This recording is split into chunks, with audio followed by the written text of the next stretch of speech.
उदयपुर गांव में एक आलसी ज्ञानचंद रहा करता था। वह रोज सुबह उठता, पूजा करता, खाना खाता और सो जाया करता, जिसकी वजह से उसकी पत्नी बहुत परेशान रहा करती थी। एक दिन ज्ञानचंद भरी दोपहरी में अपनी झोपड़ी में सो रहा होता है। अरे अरे, अब तो उठ जाइए जी। दैया रे दैया, आखिर कब तक यूं ही सोते रहोगे? सुबह से दोपहर हो गई है जी, उठ जाइए, जाकर अपने खेत देखाइए ना। इस बार की भी अपनी फसल अच्छी नहीं हुई है। हाँ। अरे अरे, क्यों तंग करती हो भाग्यवान? है ये मेरे सोने का समय है। हाँ, मेरा राहु बता रहा है कि अभी बाहर जाना मेरे लिए शुभ नहीं होगा। हाँ, अभी खेत में जाऊंगा तो जरूर कोई अपशगुन होगा। हाँ, तुम एक काम करो भाग्यवान, मेरे लिए भोजन ले आओ, मुझे बहुत भूख लगी है। जाओ जाओ, लेकर आओ भोजन। हाँ। हे भगवान, दैया रे दैया, ये कैसा आलसी पति दिया है मुझे, जिसे बस सोना और खाना ही आता है।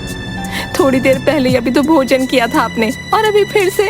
हे भगवान, दिन भर में कोई तो काम करते नहीं आप। हाय हाय, किस आदमी के साथ बन गई मैं। दैया रे दैया। ये देखिए जी, मैं आपके लिए भोजन ले आई हूँ, अब तो उठ जाइए ना। अरे वाह वाह, कितनी अच्छी खुशबू है भोजन की।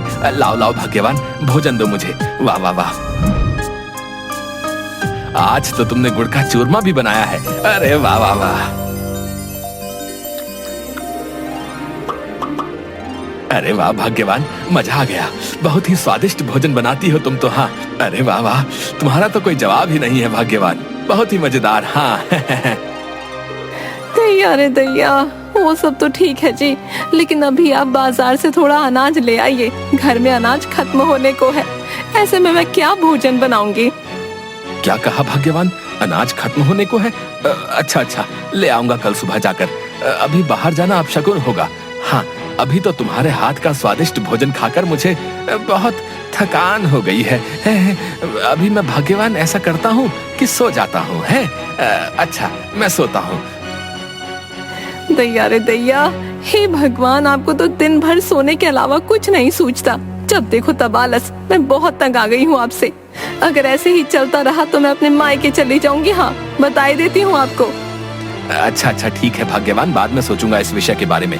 अभी मुझे नींद आ रही है। हाँ, तुम मुझे सोने दो। हाँ। जिसके बाद ज्ञानचंद खर्राटे लेता हुआ सो जाता है। अगली सुबह एक साधु महाराज ज्ञानचंद के घर भिक्षा मांगने आते हैं। अरे कोई है? साधु को भिक्षा दे दो, भिक्षाम देहि। अरे साधु महाराज, क्या चाहिए आपको? बताइए मुझे, मैं अभी लाकर देती हूँ। हाँ। बेटी, मैं काशी यात्रा से लौटा हूँ, मुझे बहुत भूख लगी है। अगर खाने को थोड़ा भोजन मिल जाता तो थोड़ी शांति मिलती बेटी। अरे हाँ हाँ, क्यों नहीं साधु महाराज, आइए आइए, हमारी झोपड़ी में आइए ना, मैं अभी आपके लिए भोजन लेकर आती हूँ। हाँ। अरे क्या हुआ भाग्यवान, क्यों चिल्ला रही हो? अरे मुझे मेरी नींद से जगा दिया तुमने। आखिर किससे बात कर रही हो? अरे दैया रे दैया, उठ गए आप, ये तो चमत्कार ही हो गया। देखिए देखिए, काशी से साधु महाराज आए हैं हमारे द्वार पर। ज्ञानचंद साधु महाराज को देखकर थोड़ा खुश हो जाता है। अरे अरे, माफ कीजिएगा महाराज जी, आइए आइए, आप अंदर आइए। वाह वाह वाह वाह, सुबह सुबह आपके दर्शन पाकर तो मैं धन्य ही हो गया। हाँ। जिसके बाद साधु ज्ञानचंद की झोपड़ी में आकर बैठ जाते हैं। अरे भाग्यवान, जल्दी से महाराज के लिए भोजन लेकर आओ। जाओ जाओ जाओ, जल्दी जाओ, जल्दी से लेकर आओ। जाओ जाओ। हाँ हाँ, मैं अभी भोजन लेकर आती हूँ। हाँ, साधु महाराज जी के लिए, बस मैं अभी आई। तभी ज्ञानचंद की पत्नी साधु के लिए भोजन से भरी थाली लेकर आती है। ये लीजिए महाराज, आप भोजन कीजिए। हाँ, कीजिए कीजिए, खाकर बताइए मेरे हाथों का भोजन कैसा लगा आपको।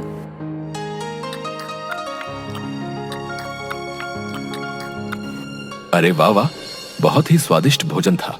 मेरी तो आत्मा ही तृप्त हो गई बेटा। सच में तुम्हारी पत्नी के हाथों में तो मां अन्नपूर्णा का स्वाद है। बेटी बहुत खूब, मैं बहुत खुश हुआ। इसलिए तुम कोई भी मुझसे एक इच्छा मांग सकती हो। तभी ज्ञानचंद ये सुनकर खुश हो जाता है। क्या सच में महाराज आप मेरी एक इच्छा पूरी कर सकते हैं? अगर ये सत्य है महाराज तो मुझे वरदान दे दीजिए कि मुझे जीवन में कभी कोई कार्य ना करना पड़े महाराज। मैं पूरा जीवन आराम करके ही बिताना चाहता हूँ। हाँ। ये बात सुनकर साधु महाराज थोड़ा हैरान हो जाते हैं। ये तुम क्या बोल रहे हो बेटा? ये मनुष्य जीवन है। मनुष्य को अपना जीवन व्यतीत करने के लिए अपने दैनिक कार्य तो करने ही पड़ते हैं। तुम्हारी ये इच्छा सृष्टि के नियम के विरुद्ध है बेटा। महाराज आपने कहा ना कि आप मेरी एक इच्छा पूरी कर सकते हैं, तो मैंने आपको अपनी एक इच्छा बता दी महाराज। अगर अब आपने मेरी इच्छा पूरी नहीं की तो यह आपके बोले गए शब्दों का अपमान होगा महाराज। हाँ। तभी ज्ञानचंद की ये बात सुनकर साधु थोड़ा सोच में पड़ जाता है।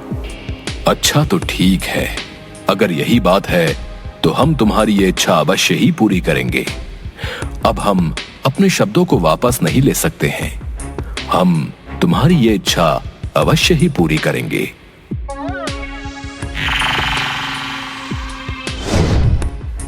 डरो मत, ये जादुई राक्षस है। ये तुम्हारी हर इच्छा पूरी करेगा। तुम्हारी इच्छा है कि तुम जीवन में कभी कोई कार्य न करो, तो ये जादुई राक्षस तुम्हें कोई कार्य नहीं करने देगा। तुम्हें जो भी कार्य करवाना होगा ये जादुई राक्षस कर देगा। लेकिन याद रखना, इस जादुई राक्षस को तुम्हें हमेशा किसी न किसी कार्य में ही व्यस्त रखना होगा, क्योंकि जिस दिन इस राक्षस के पास करने को कोई कार्य नहीं होगा ये तुम्हें ही खा जाएगा।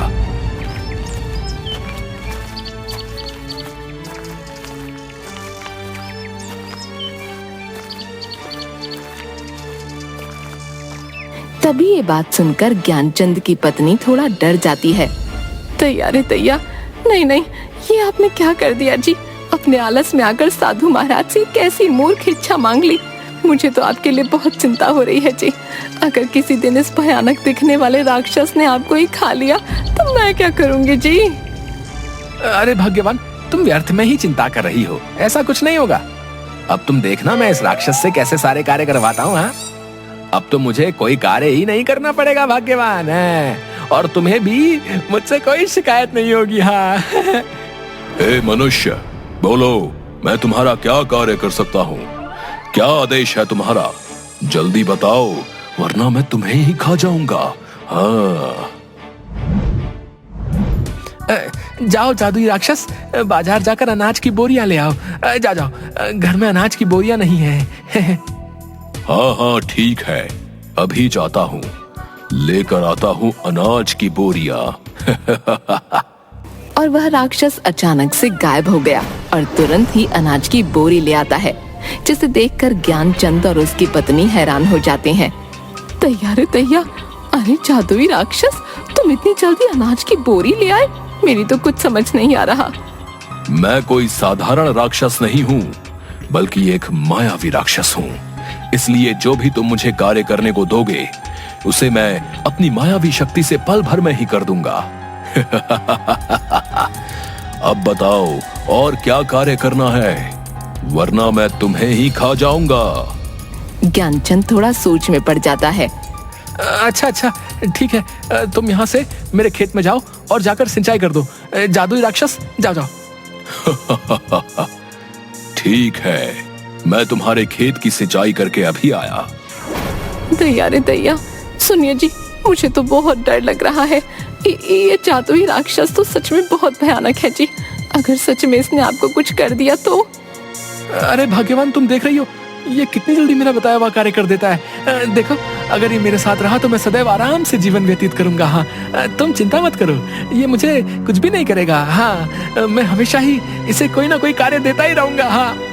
तभी वो राक्षस फिर से आ जाता है। हे मनुष्य, मैं तुम्हारे खेत की सिंचाई कराया हूँ। तुम्हारे खेत की सिंचाई करके मुझे बड़ा ही आनंद आया, लेकिन अभी मुझे बहुत जोरों की भूख लगी है। जल्दी से मेरे लिए भोजन का प्रबंध करो, वरना मैं तुम्हें ही खा जाऊंगा। अरे नहीं नहीं जादुई राक्षस, तुम क्या बोल रहे हो? इन्हें कुछ मत करना, मैं भी तुम्हारे लिए भोजन लेकर आती हूँ। हाँ। तभी ज्ञानचंद की पत्नी राक्षस के लिए खूब सारा अलग अलग तरह का खाना लेकर आती है। सारा भोजन चटकर जाने के बाद, और भोजन लेकर आओ, जाओ मुझे और भूख लगी है। जाओ मेरी भूख शांत करो।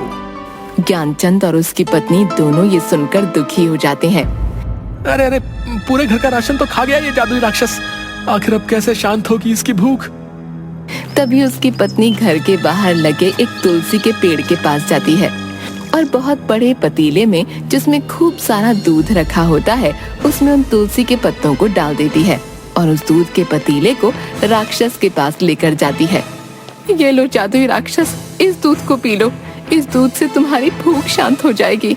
जिसके बाद राक्षस सारा दूध पी जाता है और एक लंबी डकार लेता हुआ हाँ भाई, अब आया मजा। अब मेरी भूख शांत हो गई है। वाकई ये दूध बहुत ही स्वादिष्ट था। आनंद आ गया। अच्छा बताओ, अब क्या कार्य करना है तुम्हारा? जल्दी बताओ, वरना मैं तुम्हें खा जाऊंगा। अब ज्ञानचंद उसे कोई ना कोई काम बता देता और राक्षस झट से कर देता।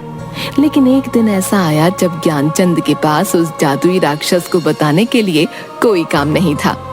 ऐसे में ज्ञानचंद बहुत दुखी हो गया। अरे भाग्यवान, ये मैंने क्या आफत अपने गले में डाल ली है। उस राक्षस को मैं जो भी काम देता हूँ वो राक्षस उसे बहुत शीघ्र ही कर लेता है।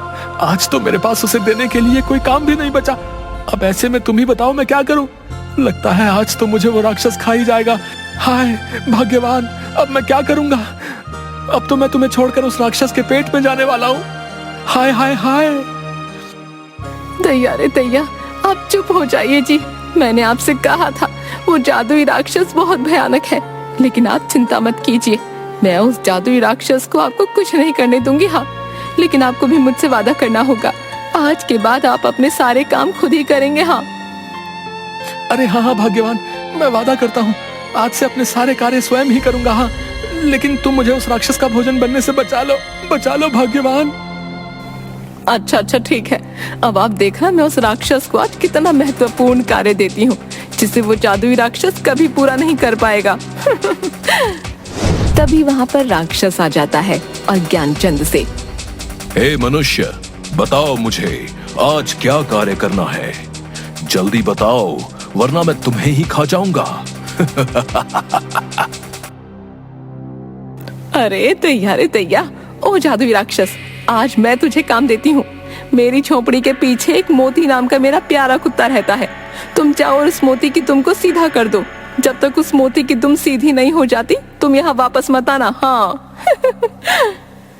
अच्छा अच्छा ठीक है, मैं अभी जाता हूँ और उस मोती कुत्ते की दुम को सीधी करके अभी आता हूँ।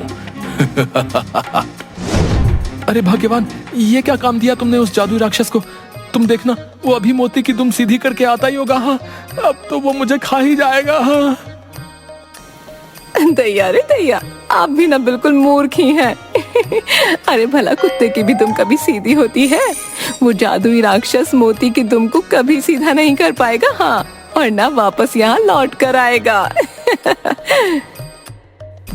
अरे वाह वाह वाह भाग्यवान, ये तो मैंने सोचा ही नहीं। अरे भाई वाह वाह, मान गया तुम्हें।